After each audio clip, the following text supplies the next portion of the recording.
बिस्मिल्लाहिर्रहमानिर्रहीम। सर्जरी में आज हम डिस्कस करेंगे एक्यूट गैस्ट्रिक डायलेटेशन। ये लेक्चर नंबर 27 है, ठीक। अच्छा, तो एक्यूट गैस्ट्रिक डायलेटेशन ये इम्पोर्टेंट है, ठीक। Acute gastric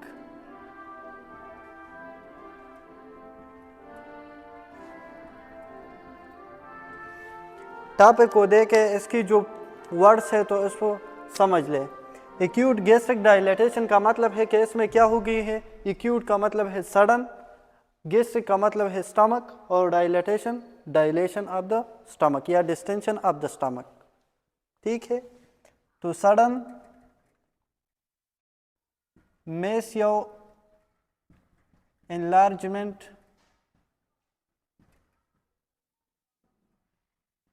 of the stomach due to food fluid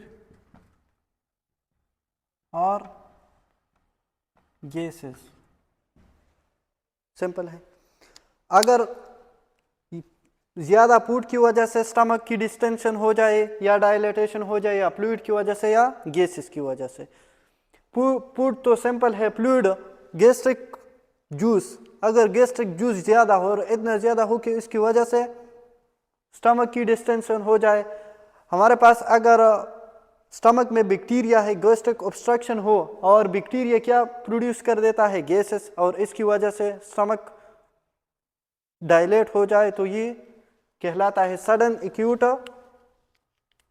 dilatation of the stomach. अब देखो इसकी पैथोफिजियोलॉजी किस तरह है। पहले तो इसकी काजेस लिख ले कि ये किस तरह हो। काजेस, इसकी काजेस क्या हो सकती है। ये एसोफेगस है, सी शेप ड्यूडेनम। अगर यहाँ पे ये पाइलोरिक, यहाँ पे क्या है, पाइलोरिक स्फिंक्टर, अगर ये पाइलोरिक स्टेनोसिस हो जाए तो फिर इसकी वजह से गैस्ट्रिक आउटलेट ऑब्स्ट्रक्शन की वजह से ये हो सकती है, ठीक है। या अगर हम ये पेशेंट, ये मसला ओवरपेलिंग या ज़्यादा बेंच ईटिंग की वजह से भी हो सकती है, ठीक है। तो फर्स्ट नंबर लिख ले, ओवरपेलिंग of the stomach,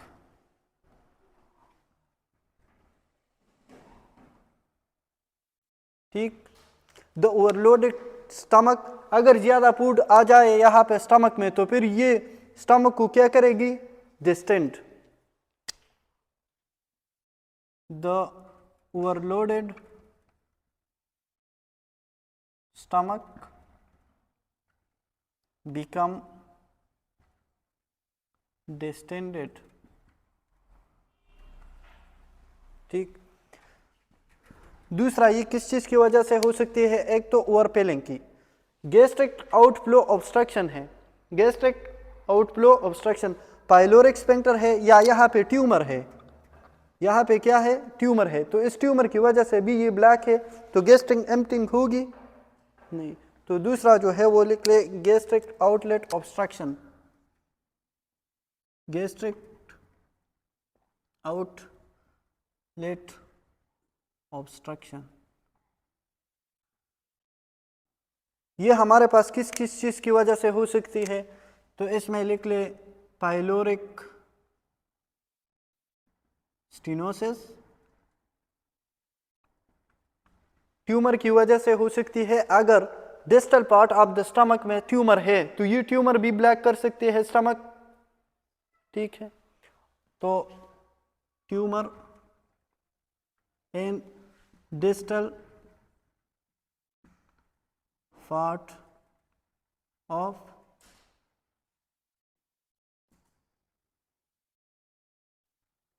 अच्छा, गैस्ट्रिक वॉल्वुलस, वॉल्वुलस का मतलब है ट्विस्टिंग।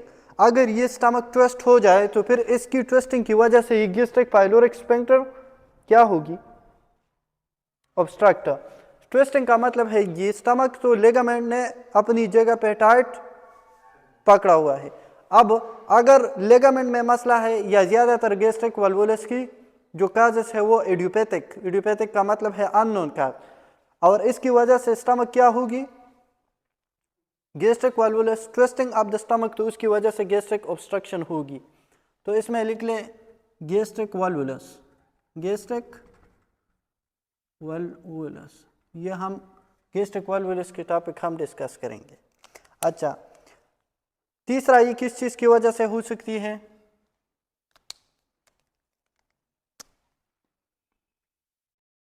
ये हमारे पास बेंच ईटिंग।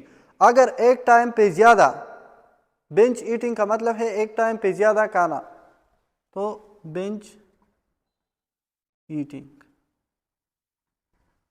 तो ये इसकी काजेस है।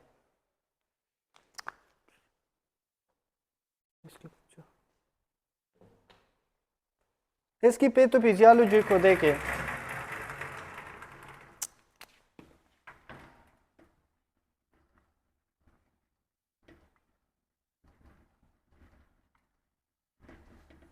पैथोफिजियोलॉजी इसकी किस तरह है, ओवरफिलिंग है, मतलब ज्यादा फूड फ्लूइड या गैस स्टमक में आ गई, तो overfilling, overfilling of the stomach, तो इसकी वजह से स्टमक क्या होगी, डिस्टेंडेड। ठीक है, the stomach will be distended. अच्छा, अगर यहां पे फूड ज्यादा है, फूड ज्यादा है, इसमें गैस कंटेंट ज्यादा है, तो ज्यादा फूड की वजह से ये डिस्टेंडेड होगी, इस तरह होगी डिस्टेंडेड, और इसकी वजह से pressure intra gastric pressure increase होगी या decrease, increase intra gastric pressure की वजह से क्या है, डिस्टेंडेड है, तो इसकी वजह से इंक्रीज इंट्रा गैस्ट्रिक प्रेशर। अब ये स्टमक की वॉल है, तो स्टमक की वॉल के अंदर हमारे पास क्या है, ब्लड वेसल्स है। अब अगर ये डिस्टेंट, ये इस तरह ये कंप्रेस करता है, मिसाल के तौर ये म्यूकोजा है, सब म्यूकोजा, मस्कुलर लेयर और सिरोसा, तो ये ट्रांसम्यूरल, ये म्यूरल, इस लेयर को क्या कहते हैं, म्यूरल। तो इनमें जो ब्लड वेसल है, अगर ये इस तरह कंप्रेस करता है तो इसमें ब्लड वेसल कंप्रेस होगी, ज्यादा प्रेशर की वजह से ब्लड वेसल कंप्रेस होगी। इंक्रीज इंट्रा गैस्ट्रिक प्रेशर की वजह से क्या होगी, इंक्रीज इंट्राम्यूरल प्रेशर, जो स्टमक की वॉल में जो प्रेशर है वो क्या होगी, इंक्रीज इंट्राम्यूरल प्रेशर। अगर इनके वॉल के अंदर जो प्रेशर ज्यादा हो जाए तो इसमें जो ब्लड वेसल है वो क्या होगी, compress, blood vessel will be compressed in stomach wall। Blood जब कंप्रेस हो जाए तो फिर ब्लड फ्लो होगी, ब्लड फ्लो नहीं होगी, तो इस्कीमिया या डिक्रीज ब्लड फ्लो,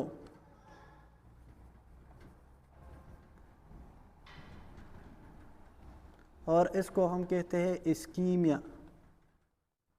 अच्छा, मिसाल के तौर पर यहाँ पे ये जो वेसल है, ब्लड वेसल, ये कंप्रेस है, तो यहाँ तक इस जगह ऑफ द स्टमक को ब्लड नहीं जाएगी, तो ये इसकी जो टिश्यूज है इसकी निक्रासिस होगी, टिश्यू डेथ, तो इस्कीमिया की वजह से क्या होगी, निक्रासिस।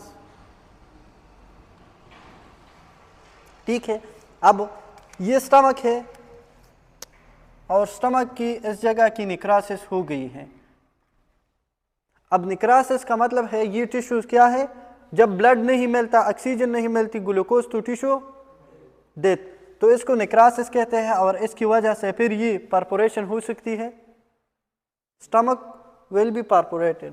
तो इसकी वजह से परपोरेशन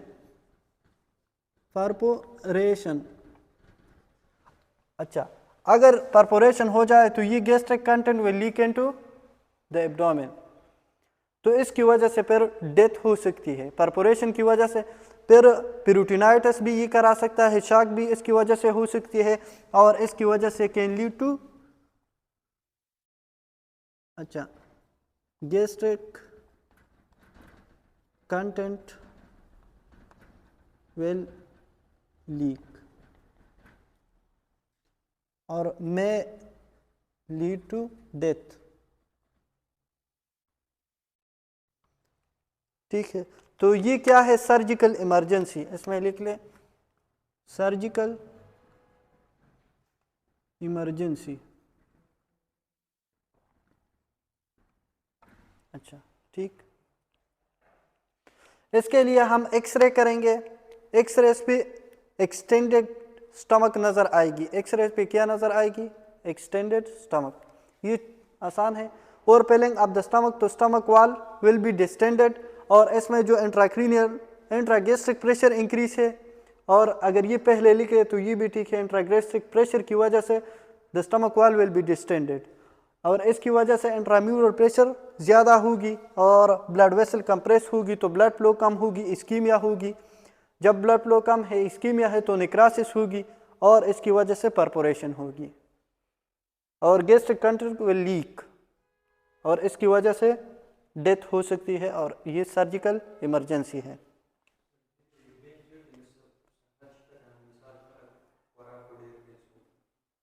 अच्छा, फिर इसकी जो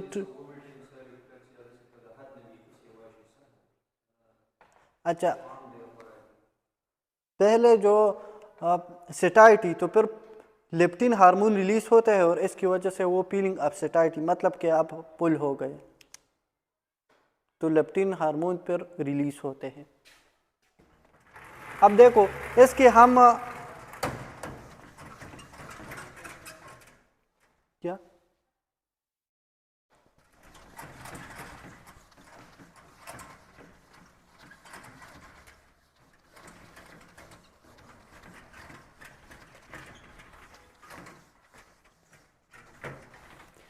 इसके लिए हम इन्वेस्टिगेशन में क्या करेंगे,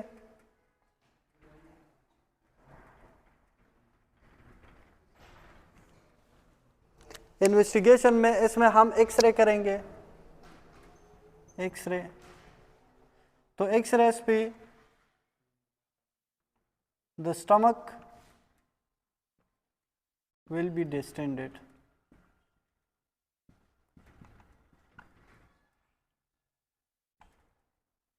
और सीटी स्कैन की वजह से फिर हम इसकी साइज के कितना डिस्टेंडेड है, तो सीटी स्कैन भी इसके लिए कर सकते हैं। ठीक, इसकी ट्रीटमेंट हम किस तरह करेंगे, पहले जो स्टमक में जो कंटेंट है वो रिमूव कर लेंगे, तो इसकी management,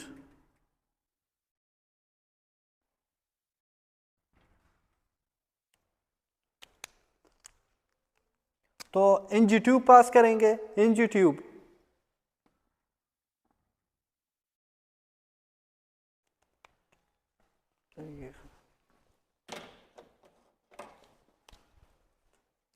pass NG tube,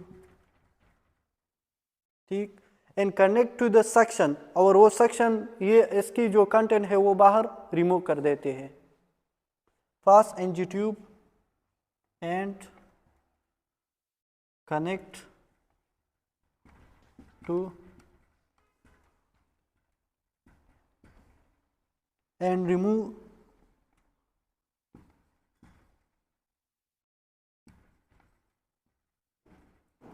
the gastric content.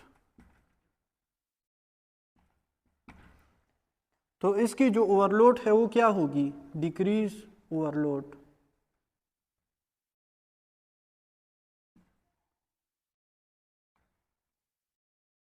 ठीक है।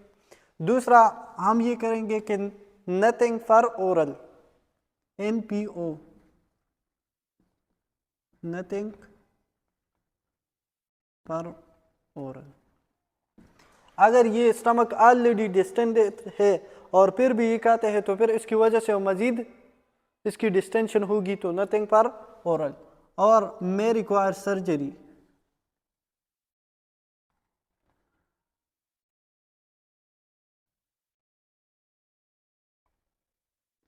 अगर मसला सवियर है तो इसके लिए हम सर्जरी करते हैं, और इसके लिए हम अगर इसकी टिश्यू की निक्रासिस हो गई है तो फिर पार्शियल गैस्ट्रेक्टोमी। इफ निक्रासिस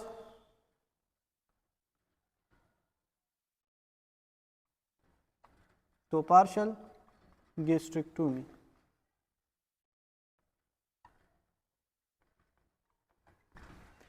और निक्रासिस नहीं है तो फिर हम गैस्ट्रेक्टोमी नहीं करेंगे।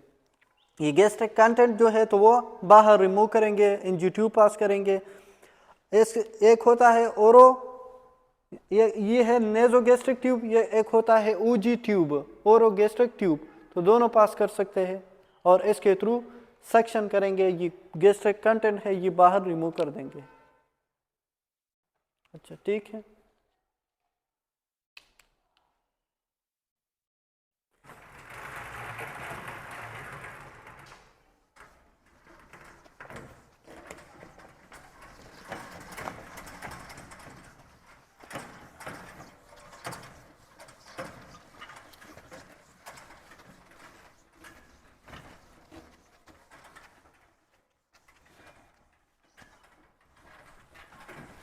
दूसरा जो टॉपिक है तो वो है gastric volvulus.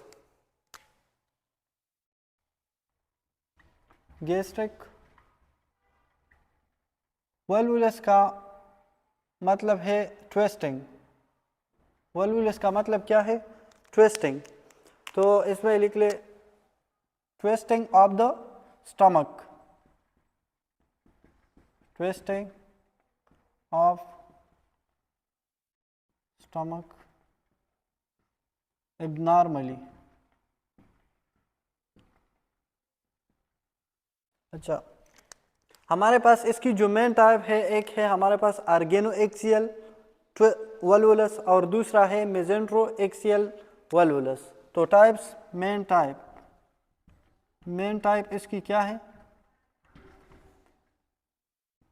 Oregano axial volvulus और दूसरा मेसेंटेरो एक्सियल वॉल्वुलस। अगर इसकी पिक्चर आप ग्रुप में भेज दे तो बेहतर होगी, कि फिर आपको समझ आ जाएगी कि ऑर्गेनो एक्सियल वॉल्वुलस क्या है और मेसेंटेरो एक्सियल वॉल्वुलस। ये हमारे पास क्या है? स्टमक है।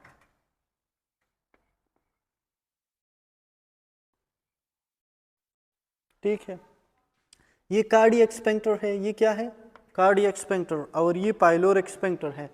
तो कार्डियक स्फिंक्टर और पाइलोरिक स्फिंक्टर के दरमियान जो ये लेंथ ऑफ द स्टमक को कहते हैं long axis, long axis. Cardiac और इसको कहते हैं लॉन्ग एक्सिस, लॉन्ग एक्सिस। और ये हमारे पास जो है ये विड्थ ऑफ द स्टमक, ये शॉर्ट एक्सिस है। ये क्या है? Short axis. ठीक है, अब हमारे पास ऑर्गेनो एक्सियल वॉल्वुलस, ये ट्विस्टिंग ऑफ द स्टमक होती है along the long axis, along the long axis. तो इसमें लिख ले ट्विस्टिंग अलोंग लॉन्ग एक्सिस। और इसमें जो ट्विस्टिंग होती है वो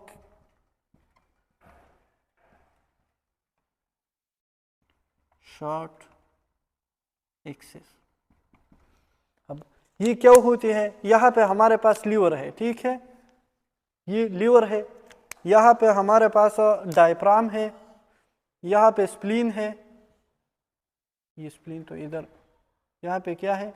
स्प्लीन। और ये पेंक्रियास है, यहाँ पे कोलन है।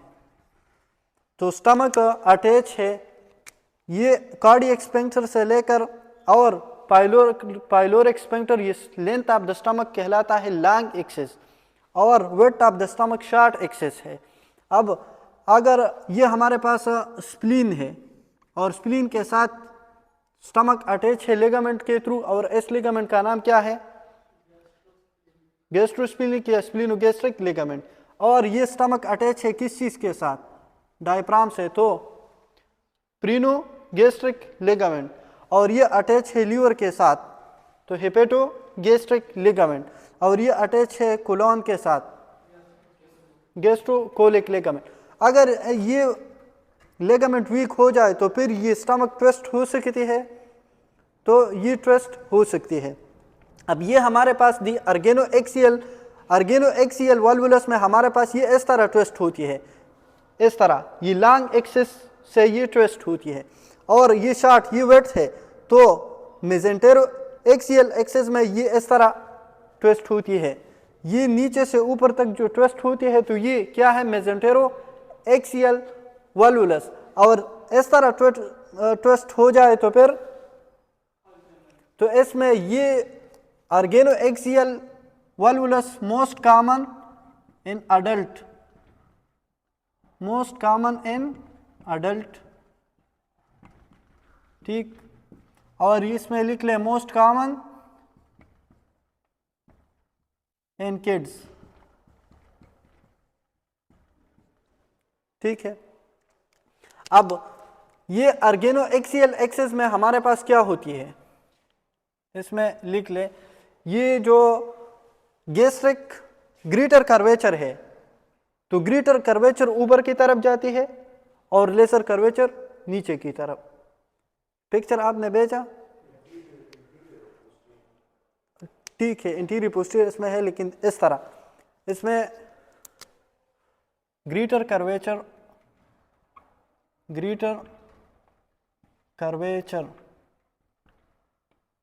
Of the stomach move superiorly,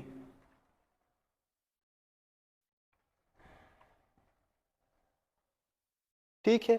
और लेसर कर्वेचर जो है, एंड लेसर मूव इंफीरियरली। इसमें एल है तो एल पर लोअर, एल पर लोअर, इंफीरियरली। अब देखो इसकी मतलब, अगर ये शॉर्ट एक्सिस इस तरह आ जाए, ये जो ग्रीटर कर्वेचर है तो ये इस तरह जाएगी और ये इस तरह। अब आपकी बात भी ठीक है, तो ये इस तरह जाएगी मतलब पोस्टीरियर की तरफ, और शॉर्ट एक्सिस इंटीरियर की तरफ, इस तरह है।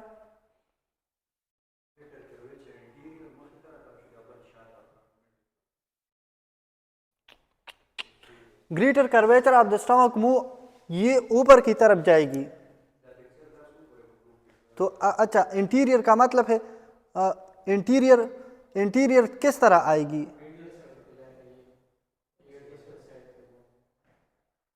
तो ये किस तरह, इस तरह आएगी। अच्छा ठीक, बस ये याद रखिए, greater curvature of the stomach move superiorly, और एल पार लोअर, तो ये एल पार लोअर, तो ये इंफीरियर की तरफ आते हैं, ठीक है। अब ये इस तरह है, इसमें जो हमारे पास ये एंट्रम पार्ट है और पाइलोरस, तो ये ऊपर की तरफ जाती है, सुपीरियर एंड इंटीरियर। अब देखो, ये स्टमक अगर इस तरह ट्विस्ट हो जाए कि ये ऊपर जाए और ये इंटीरियर की तरफ आएगी ना, इसकी पिक्चर आप देखो, तो ऊपर गई है, जब ऊपर जाती है तो इंटीरियर की तरफ होगी। तो इसमें जो हमारे पास antrum and pylorus move superior and interiorly, तो अब ठीक है ना।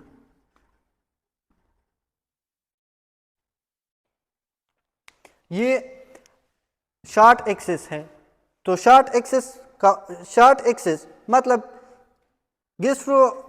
कोलिक लिगामेंट में कोई मसला है तो फिर ये ऊपर की तरफ इस तरह ट्विस्ट होगी। तो जब ये शार्ट एक्सिस के एलांग ये ट्विस्ट होती है तो इसका मतलब है ये मेसेंटेरो एक्सियल वाल्वुलस है, और ये अगर लॉन्ग एक्सिस से रोटेट होती है तो फिर ऑर्गेनो एक्सियल वाल्वुलस है। सिंपल है।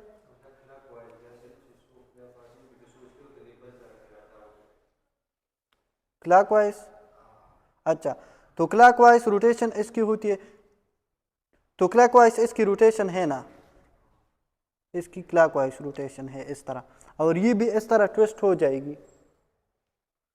आपने कहा कि ग्रेटर कर्वेचर पोस्टीरियर की तरफ जाते हैं, तो लेसर कर्वेचर तो इंटीरियर की तरफ आते हैं। वो इंपीरियरली जब ये आते हैं तो इसका मतलब है इस तरह ट्विस्ट होगी ना। इसको देखें, ये है इस तरह, बस एल पार लोअर की तरफ ये लेसर कर्वेचर लोअर की तरफ आएगी, तो लोअर इंपीरियर किस तरह आएगी, इस तरह तो नहीं, इस तरह जब जाएगी तो फिर ऊपर की तरफ होगी।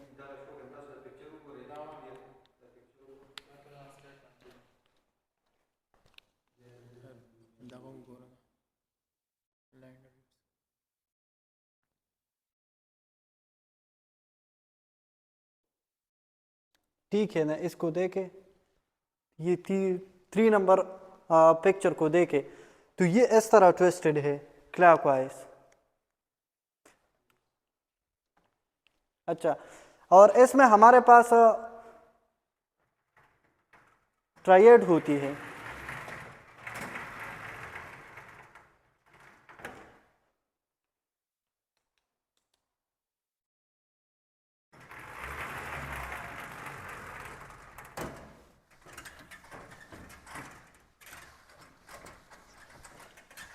गैस्ट्रिक वाल्वुलस में ट्रायड होती है, उसका नाम है बोर्चर ट्रायड।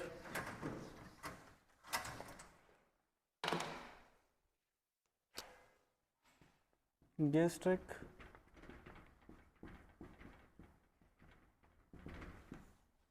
इसमें ट्रायड होती है, ट्रायड, और वो बोर्चार्ड ट्रायड है। बोर्चार्ड ट्रायड क्या है तो देखे, इसमें एक तो होती है एपिगैस्ट्रिक पेन, पिछले लेक्चर लाजमी है, मसला कहाँ पे है, फोरगट में, तो एपिगैस्ट्रिक पेन और स्टमक डिस्टेंशन, स्टमक डिस्टेंशन, ये गैस्ट्रिक डायलेटेशन नहीं, लेकिन डिस्टेंशन किस चीज़ की वजह से है। अब देखो, ये स्टमक है, इसकी वाल्वुलस हो जाए, इसकी ट्विस्टिंग हो जाए तो गैस्ट्रिक आउटलेट ऑब्स्ट्रक्शन ब्लॉक होगी, तो इसकी वजह से जो फूड आएगी पहले इसकी वजह से स्टमक की डिस्टेंशन होगी। हाँ, स्टमक डिस्टेंशन, तो पहले इसमें इस कंडीशन में तो मसल कंट्रैक्शन होगी, वोमिटिंग, लेकिन ये कार्डियक स्फिंक्टर भी ब्लॉक है तो वोमिटिंग होगी या रीचिंग, रीचिंग। वाल्वुलस में दोनों स्फिंक्टर क्या होते हैं, ब्लॉक लास्ट स्टेज में, पहले तो थोड़ा बहुत वोमिटिंग होगी। और तीसरा, इसमें हम एनजी ट्यूब पास कर सकते हैं नहीं, तो can not pass NG tube. इन तीनों को कंबाइनली कहते हैं Borchardt triad, can not pass NG tube. ठीक है, अच्छा, इसके लिए हम इन्वेस्टिगेशन क्या करेंगे,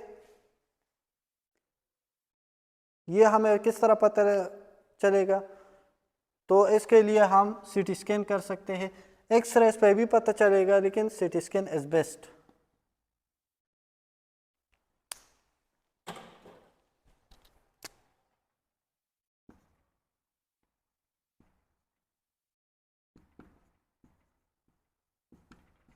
ठीक है, और इसकी वजह से क्या हो सकती है, क्या मसले, इसकी पैथोफिजियोलॉजी क्या है। अच्छा,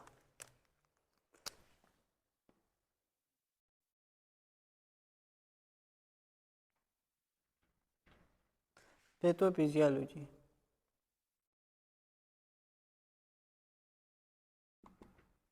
अगर ट्विस्टिंग है, twisting of the stomach, twisting हो जाए तो gastric outlet obstruction, gastric outlet तो ऑब्स्ट्रक्शन होगी, तो क्या होगी? Obstruction of the stomach. दोनों स्फिंक्टर क्या होगी? ऑब्स्ट्रक्टेड। दोनों स्फिंक्टर जब ऑब्स्ट्रक्ट हो जाए, जो फूड आएगी यहाँ पे, तो ओवरपेलिंग, ओवरपेलिंग, ओवरपेलिंग, और ओवरपेलिंग की वजह से इंट्रा गैस्ट्रिक प्रेशर क्या होगी? इंट्रा गैस्ट्रिक प्रेशर, ये दोनों सेम है, फिर इंट्रा गैस्ट्रिक प्रेशर इंक्रीज तो स्टमक डिस्टेंशन, स्टमक डिस्टेंशन, और स्टमक डिस्टेंशन इसमें है, ट्रायड में है। अब देखो स्टमक डिस्टेंशन जब हो जाए तो इसकी वजह से intra mural pressure, intramural pressure क्या होगी? इंक्रीज, और इंट्राम्यूरल प्रेशर इंक्रीज हो जाए तो इसकी वजह से blood vessel compress, blood vessel and stomach wall compressed, और इसकी वजह से इस्कीमिया होगी, इस्कीमिया, और इसकी वजह से निक्रासिस, और निक्रासिस हो तो परपोरेशन, और ये फिर इसके लिए हम क्या करते हैं? गैस्ट्रोपेक्सी, गैस्ट्रोपेक्सी का मतलब है कि फिक्सेशन ऑफ द स्टमक, तो इसके लिए क्या करते हैं?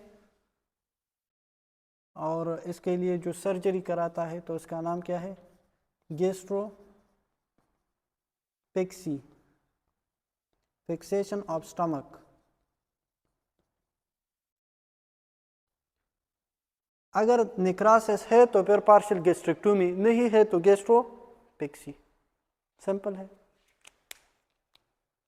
अच्छा, पहले तो वॉमिटिंग इसमें होती है पहले स्टेज में, ये तो नॉर्मली कुछ न कुछ, अगर मसल कंस्ट्रिक्शन हो जाए और इसमें वॉमिटिंग हो, ये कंप्लीटली ब्लैक नहीं है तो फिर वॉमिटिंग होगी, अगर कंप्लीटली ब्लैक है तो फिर नहीं होगी, तो इसमें जो ट्रायड है वो रिचिंग है। इसकी क्लिनिकल केस लिख ले। अच्छा,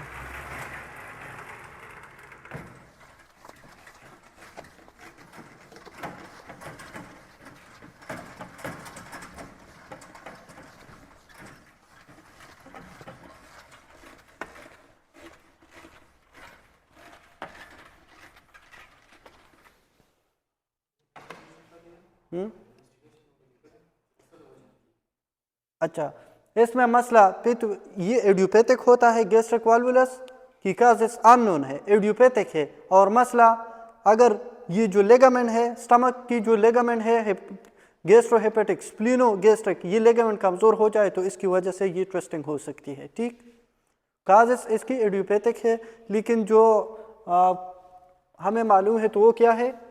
इन लिगामेंट की वीकनेस की वजह से ट्विस्टिंग हो सकती है। अब इसकी क्लिनिकल केस लिख ले। अच्छा, अ 5 ईयर ओल्ड, इस केस को देख के फिर मुझे समझाए कि ये है कि क्यों इस तरह। अ 5 year old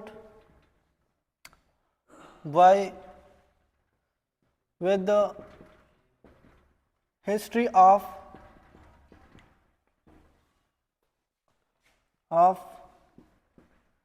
splenectomy and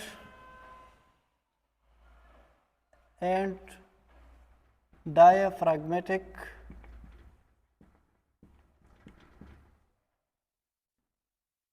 eventration, eventration का मतलब है कि bulging of the diaphragm upward, eventration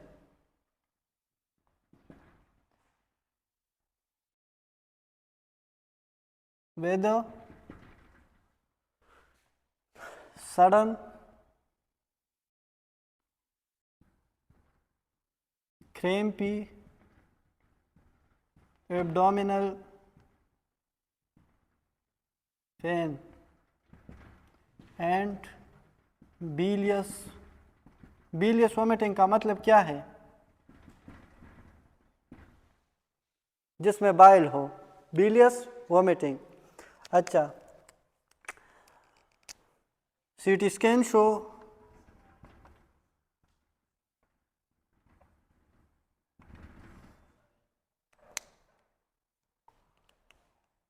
twisting of the stomach,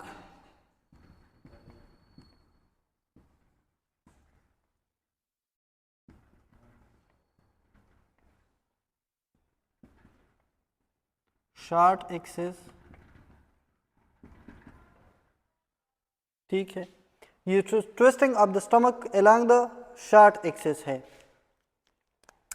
अच्छा, तो इसमें आप बताएं कि ये कौन सी अर्गेनो एक्सियल वल्वुलस है या मेसेंटेरो एक्सियल? किस तरह? पहले आप एज को देखें तो ये किड्स है, तो मेसेंटेरो एक्सियल एक्सिस। अच्छा, दूसरी स्प्लेनेक्टोमी है, स्प्लीनेक्टोमी, तो स्प्लीन, जब इसने स्प्लीन को रिमूव किया है तो इसका मतलब है वो लिगामेंट अब नहीं है, तो इसकी वजह से ट्विस्टिंग हो गई है। डायफ्रैग्मेटिक इवेंट्रेशन, ये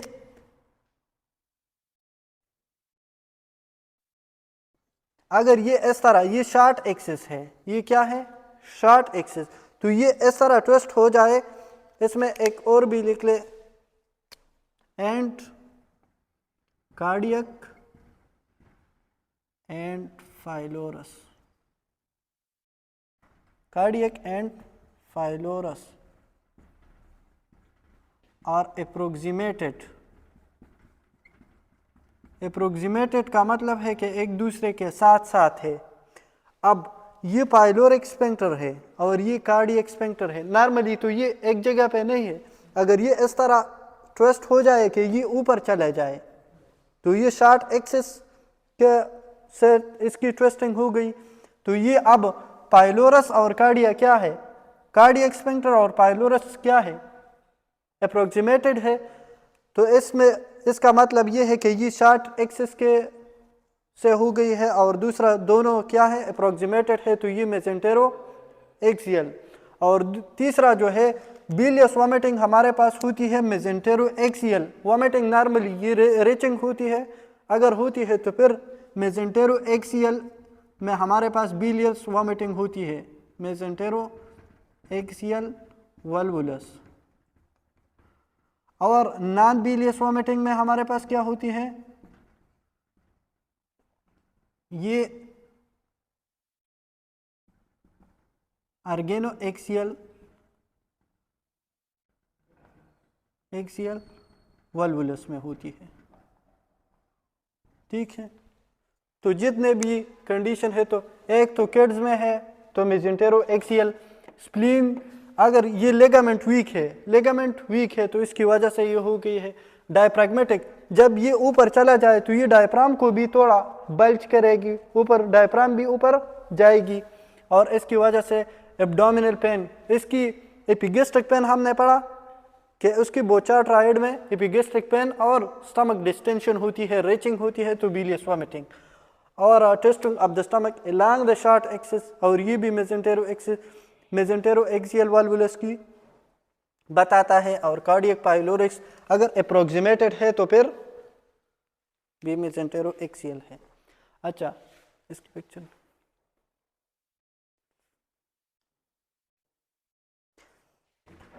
लास्ट टॉपिक है गैस्ट्रिक कैंसर।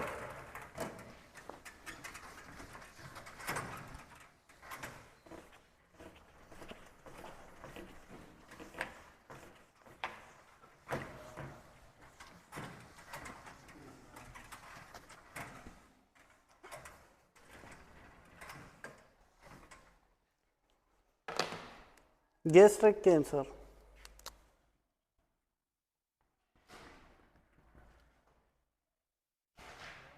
जो कैंसर स्टमक लाइनिंग से निकलते हैं तो उसको हम गैस्ट्रिक कैंसर या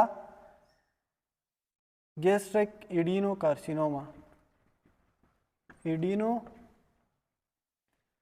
कार्सिनोमा, ठीक। अच्छा, इसमें लिख ले the cancer arises from stomach lining। इसकी काजेस क्या हो सकती हैं? इसके लिए याद रखें हसीन, हसीन। सो मोस्ट कॉमन काज क्या है? H pylori. 90% एच पाइलोरी की वजह से होती है। तो एच पाइलोरी, इसमें लिखे मोस्ट कॉमन काज।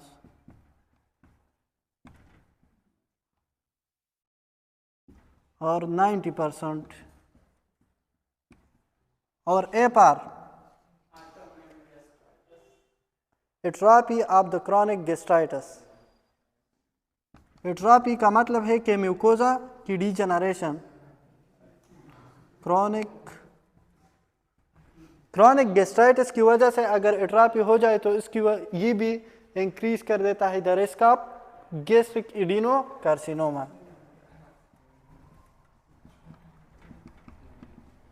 और एस पार स्मोकिंग। और ई पार एब्स्टीन बार वायरस। और एन पार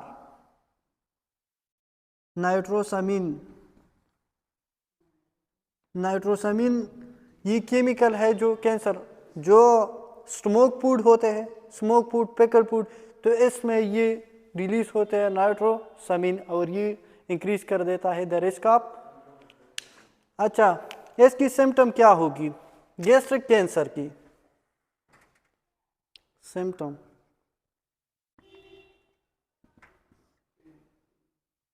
अगर स्टमक में कैंसर है तो फिर अर्ली पुलनेस, सेल खराब है, अर्ली पुलनेस या सेटाइटी, और भूख का न लगना तो एनोरेक्सिया या लॉस ऑफ एपेटाइट,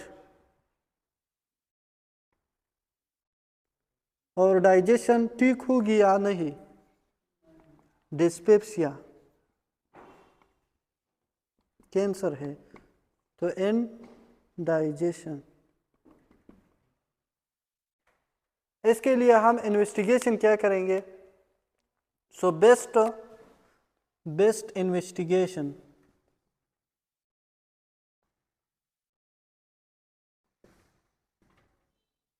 इस अपर जीआईटी एंडोस्कोपी और बायोप्सी। कैंसर के लिए तो बायोप्सी लेंगे। तो अपर जीआईटी एंडोस्कोपी का दूसरा नाम क्या है?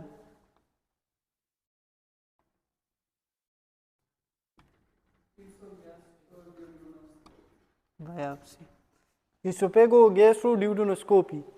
अच्छा, तो ये गोल्ड स्टैंडर्ड है, gold standard.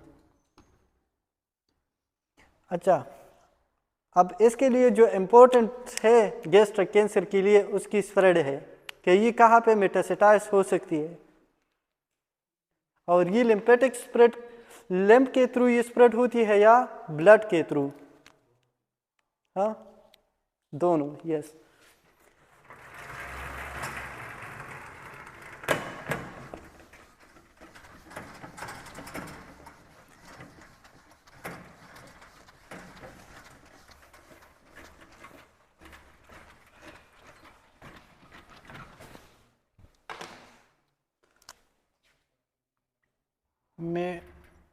मेटास्टेसाइजेशन,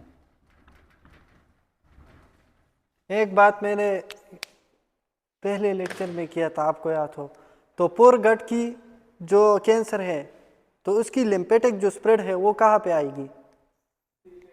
yes, celiac lymph node. तो फर्स्ट लिख लेके लिम्फेटिक स्प्रेड।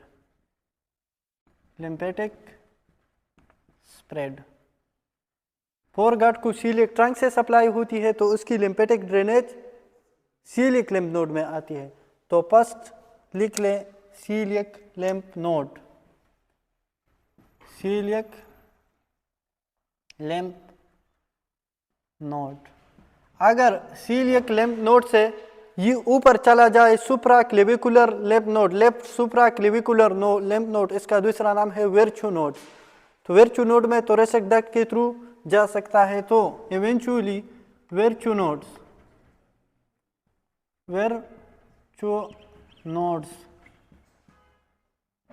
या इसका दूसरा left supra clavicular lymph node, ठीक है, ये क्लीविकल के ऊपर है, लेफ्ट क्लीविकल के ऊपर, तो इसमें भी चला जा सकता है। तीसरा sister Mary Joseph, sister Mary Joseph nodule, ये क्या है? अगर ये स्प्रेड हो जाए around the umbilicus, peri umbilical lymph node में, तो फिर इसे कहलाता है sister Mary Joseph metastasize to peri umbilical.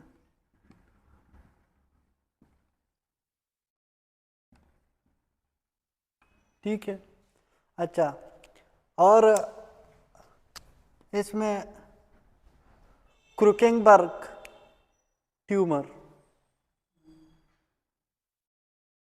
क्रूकेनबर्ग, ये क्या है?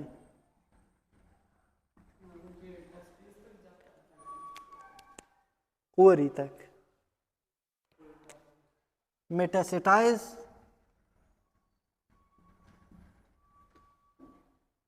Ovarian tumour.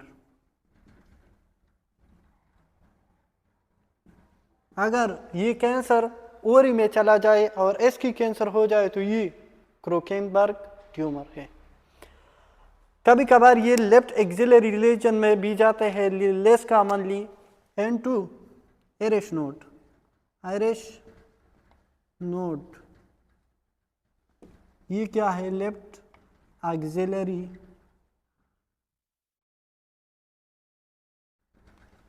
Lymph node. अच्छा, तो ये सिंपल है।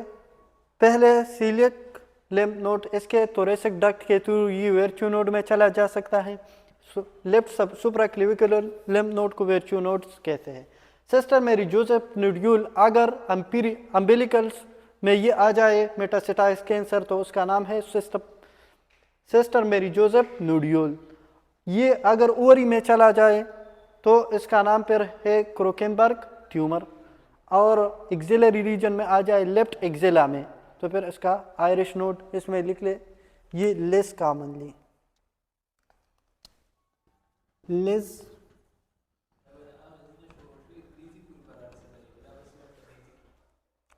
एक्सिला।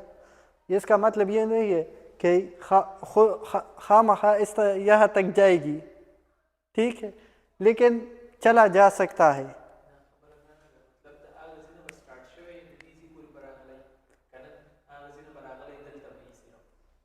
हाँ, तो ये किस स्टमक से स्टार्ट है, इसके लिम्फेटिक के थ्रू जाएगी।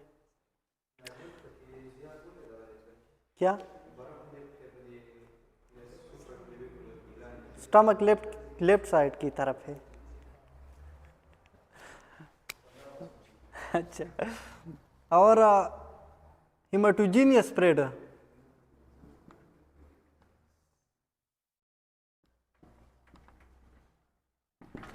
हेमाटोजीनियस स्प्रेड में जो मोस्ट कॉमनली ये मेटास्टेसाइज होता है वो लीवर है, लीवर मोस्ट कॉमन। और दूसरा ये चला जा सकता है लंग में, और रियरली बोन में भी हो सकती है। ठीक है। अब इसके लिए हम क्या करेंगे, ट्रीटमेंट या मैनेजमेंट। अगर एक जगह पे है, मतलब ये स्प्रेड अभी तक ये मेटास्टेसाइज नहीं है, तो फिर हम सर्जरी और पार्शियल गैस्ट्रेक्टोमी, तो बेस्ट इज पार्शियल गैस्ट्रेक्टोमी। और स्प्रेड है तो फिर कौन कौन सी की आप सर्जरी करेंगे, तो फिर बेस्ट इज रेडियो या कीमोथेरापी।